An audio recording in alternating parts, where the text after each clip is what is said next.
friends, welcome back to my channel. Today I wanted to sit down and just do a chill, chatty Q&A with you. So I asked over on my Instagram for some questions or topics or whatever you wanted to talk about. And I just put both the boys down for naps. Theodore is already asleep and Hugo is falling asleep now. So if you hear singing or a sound machine, that's what's going on in his room. And yeah, let's just jump into it because y'all know I can be super chatty and I'm sure this video is going to be a long one. Let's start with the first question, which is, did you sleep train? I got that question a couple of times. Did you sleep train, and like, did you / do you sleep train your babies? And I will say that, like, yes and no. We sort of did with Theodore. I felt like I was living in a bit of a vortex when I had Hugo. It was a really hard recovery, and also like I was a first-time mom and I didn't know anything about newborn sleep and I didn't know anything about wake windows, and so I'm not gonna pull from that experience because I truly, and we did try sleep training Hugo. I made a whole video about it and it was such a disaster, but there were a few things that we didn't do that I think could have been contributing factors to why that just didn't work with Hugo. But every baby is different, right? Like I fully believe and endorse that like every baby is different. You have to like trust your mommy instincts with anything and like really follow your gut. With Theodore, my mommy instincts were strongly telling me that like routine and structure for him were going to be great. And obviously like when your baby is 4 days old, like you're the one making a lot of the decisions, and we decided that like we were going to follow a very strict schedule. That was mostly coming from me, but also like Jeff and I had been through, you know, hell and back with Hugo sleep that like we knew we couldn't do that again. We just couldn't. So I followed strict wake windows. So when my baby was like a month old, he was up for 45 minutes to an hour, and then I'd put him down for naps. Did he cry sometimes when I put him down for naps? Yes. And then I would go in, soothe him, and then he'd fall asleep. So like technically I guess that's sleep training. I don't know, like it's one of those things that like, sure, call it sleep training. He freaking fell asleep. Like there was a point where he fell asleep. Was he crying for 30 minutes? No. Like I don't know. To me, I just kind of used common sense when it came to that. And like, if he was crying and was in distress, then yes, of course, like as his mother, I would go in and soothe him, or like Jeff would go in and soothe him. But I could tell the difference between like cries of distress and like just kind of crying in a little bit of protest before he falls asleep. And right now, like if Theodore is really tired, he will fall straight to bed. If he is not tired, then he does put up a little bit of a fight. But again, like it's over the 14 months, like we've created that relationship with each other, and I've followed my mommy instincts in knowing like what cries mean what, and creating a schedule that best suits him, if that makes sense. So yeah, like yes, we did sleep train, but like not in the way I think that like a lot of people get triggered by the word sleep train and like, oh my god, that must mean that you like let him like cry himself to sleep. And like, no, we didn't. Like it wasn't, I don't know, I just like trusted my baby and myself, and like it thankfully it worked out. Next question, tips for 2 young kids. My biggest tip for having 2 young kids in general, just any kids, any number of children, is to find your you time. Find what triggers you. Figure that out, right? Because different things are going to trigger different people. Like, is it clutter? Is it mess? Is it not having any time for yourself? Is it loud noises? Like what is that? And then try to address that in your day to help bring yourself down, to help soothe your nervous system. For me, clutter, mess doesn't really bother me. That's not what sets me over the edge. Yes, like it's annoying and like I want to have a clean house, obviously, but that's not what will send me over the edge. You guys know what will get to your tipping point and what gets you really really upset. For me, it's not feeling like I have a second to myself, not feeling like I have that time to like that's just for me. And I find that when I don't have those days or don't have those times where I can devote even just 10 minutes to myself, to whatever it is that just I want to do, I hit that wall a lot sooner, or I'll become really aggravated or short. And I don't feel good on those days. I don't feel like I'm being the best version of myself for my children that I can be. And that's why it's so important to me to prioritize the thing that triggers me. Being aware of that thing is super important. Another tip for having 2 young kids is just, I mean, again, personal, this is for me, it's routine and structure. For me, I value those things so highly, and I know that that's not for everyone, but getting through the day, even when you have nothing planned, creating some sort of structure or routine in your day, I find so incredibly helpful. Like today is a Wednesday, and on our Wednesdays we have nothing. We don't have to go to time school. We, for the most part, have nothing. So I try to structure our days where I know that, like, okay, for the next 20 minutes, Hugo's doing schoolwork. For the next 15 minutes, we're doing a little bit of online computer work. For the next, I don't know, half hour, we're doing dance party. Like, having those structured blocks, I feel like brings such a peace and sanity, not just to me, but to the boys too. Like, there's a direction there to the day. There's a direction to their energy that I find super, super helpful. So those are my tips. The question is, what dance classes are you teaching right now, and do you have a favorite piece? So the dance class I'm teaching right now, I am absolutely loving. I am obsessed. I am teaching right now a ballet tap combo class for kindergartners and first graders, and then I'm helping out with a few toddler, like baby classes, and I can't even begin to tell you how much I love it. And it's surprising and like a little funny to me, because the Erica of 10 years ago, I mean, I'm just in such a different place in my life, right? And I love being around the little ones. I love being around the babies. It fills my heart with so much joy, and the energy, like, where does the energy come from? Because I spend all week with the babies, my own babies, and then on the weekend I am then pouring energy out to like other babies. But I think it's because I have my own kids. I know how fleeting this time is, and they're so precious at this age, and it's just, I'm having such a blast. So absolutely love it. And in terms of like favorite piece, we are doing, I think we're doing Under the Sea with the kindergartners and first graders, the ballet tap combo class. So that's going to be so fun. The next question a couple times, and it's, could you do more grocery hauls and maybe a recipe video? So yes, I can definitely do more grocery hauls, or like at least film them and incorporate them into my day in the life video with my vlogs.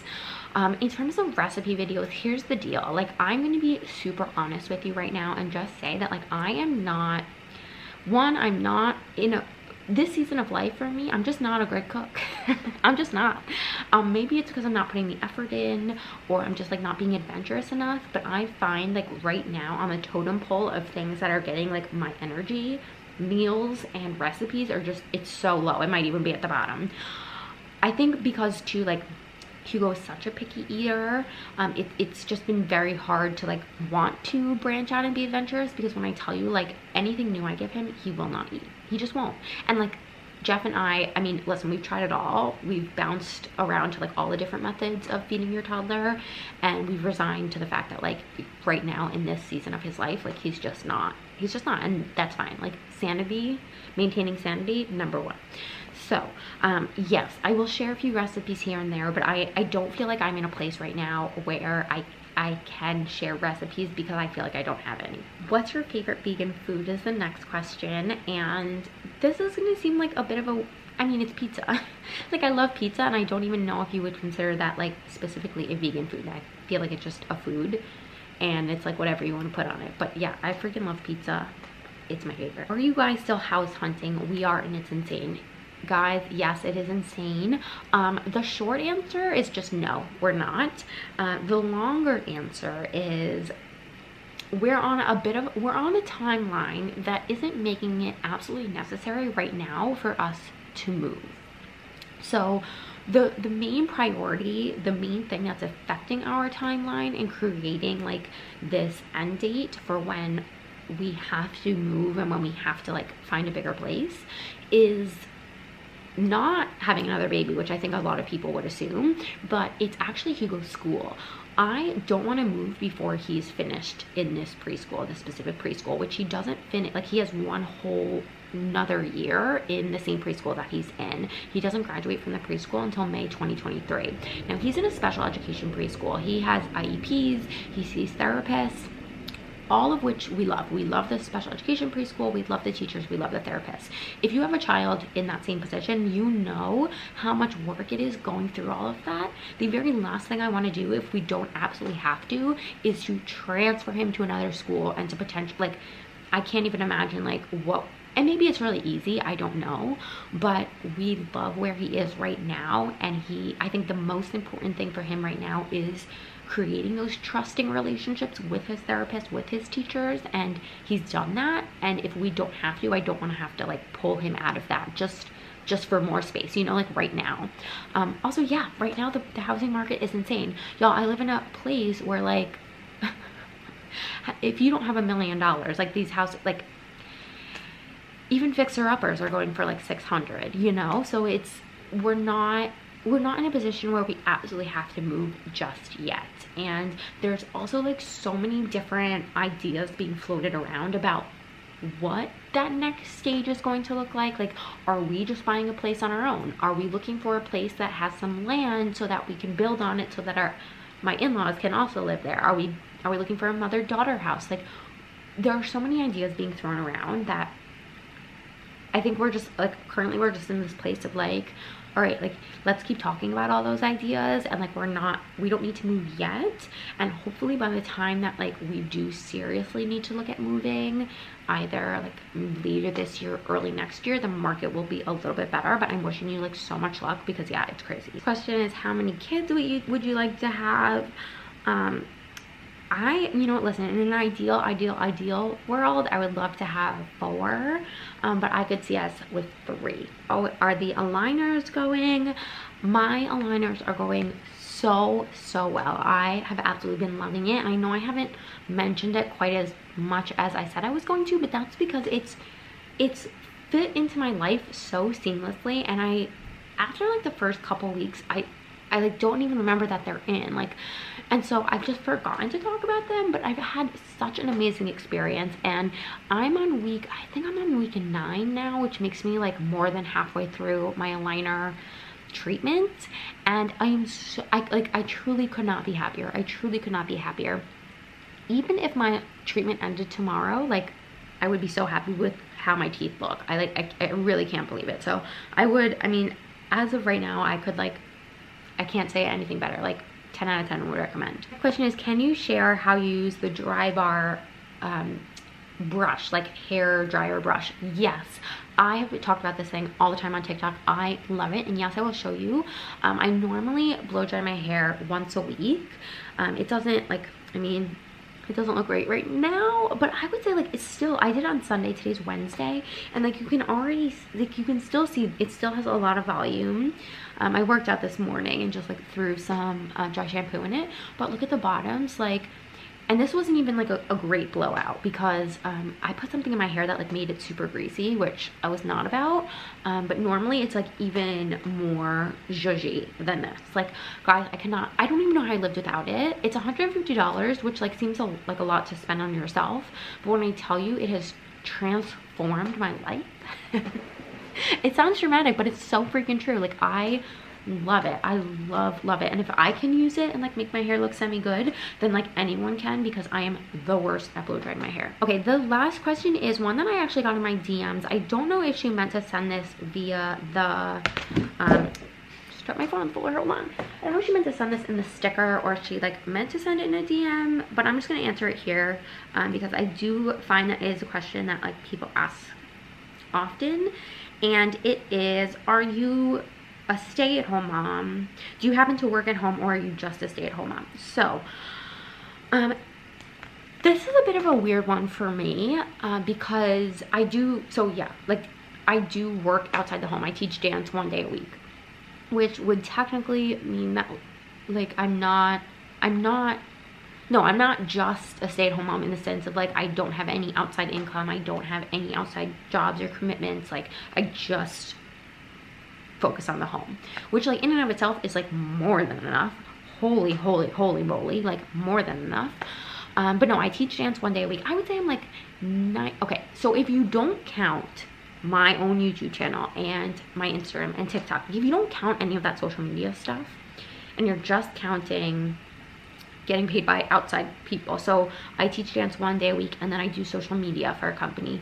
So I would say I'm 90% a stay-at-home mom and like 10% not stay-at-home mom. A work from home / work out of home mom. But with everything else that I do, with my own YouTube channel, with my TikTok, with my Instagram, like all of that stuff is happening all the time. Like it's constant. So I guess I would call I guess I'm more technically like a work from home mom, because I am generating an income from all my social media, and like that is technically work, but I don't see it as work. 1, because the income isn't super high, and 2, because like I don't consider it work. Like I just love it so much that like I am just doing it. But yes, technically it is work. So I guess technically I'm a work at home mom, although I don't know, like labels schmabels, right? Like I'm just a mom. I feel like mom just sort of like sums that up better, because moms just do everything. Like I just do everything. I'm a mom. All right guys, and that's it for the video. Thank you so much for hanging out and chatting with me. If you have any other questions, you can leave them down below. I love you, and I'll see you in my next one. Bye.